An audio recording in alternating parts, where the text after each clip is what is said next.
My relationship with my mother has always been Gilmore Girls-esque, witty dialogue, borderline TMI communication style, but much less coffee and no Ivy League education. This has existed pretty much all of my life. Case in point, when I was 17, I sat her down to say I was headed to my boyfriend's house to lose my virginity.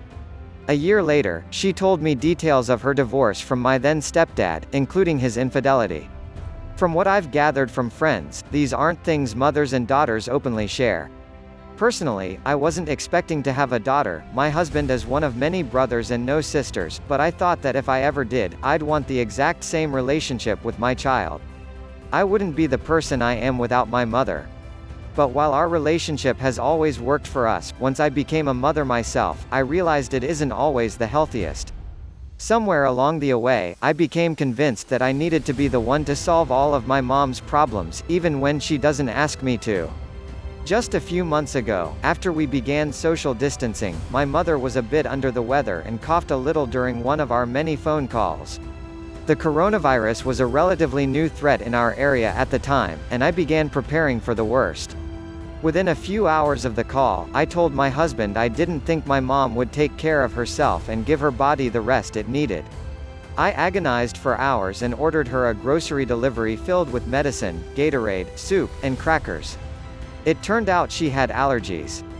I'd become so intertwined with my mother in my own brain that I found myself talking about her life during my therapy sessions more than my own. This came up in therapy when I started sharing with my therapist how I'm handling pandemic fears. I've been meeting with my therapist since December, and luckily the switch to virtual appointments in early March was seamless. I thought the pandemic would shift the tone of our sessions, but we kept trucking along, with the recurring theme of just how much my identity is tied to my relationship with my mother. I'd become so intertwined with my mother in my own brain that I found myself talking about her life during my therapy sessions more than my own. As I talked, my therapist asked me to deeply consider why I take it upon myself to come to my mom's rescue. "What words come up for you when you think about not being able to help your mom?" she asked. "Powerless and isolated," I replied. My therapist helped me realize that I keep close tabs on my mom as much for her benefit as my own. I want to feel in control. The thing is, I can't control my mom's life, and frankly, I shouldn't want to. I'm not the parent, I'm the child. Right now, it's my job to focus all of my caretaking instincts somewhere else, my toddler. This has meant setting some boundaries for myself. The pandemic really is the perfect time to set boundaries, my therapist says. You're being forced to physically separate yourself from your mother, which changes the dynamics of your relationship and how you communicate. It doesn't mean we can't talk. In fact, we still check in daily, but it does mean I'm more mindful about how and when I devote my energy to her calls and texts, and I'm more mindful about what I'm feeling when I reach out. In the past, I would immediately pick up the phone and see what she was up to when the slightest lull would appear in my day. Now, I'm learning to sit with boredom. I'm learning that it's okay to be uncomfortable for a bit. I'm learning that I shouldn't use my mother as a distraction. It's better for us both if we are intentional about our communication. These boundaries mean I'm trying to do more listening, at a time when she might need to be heard more.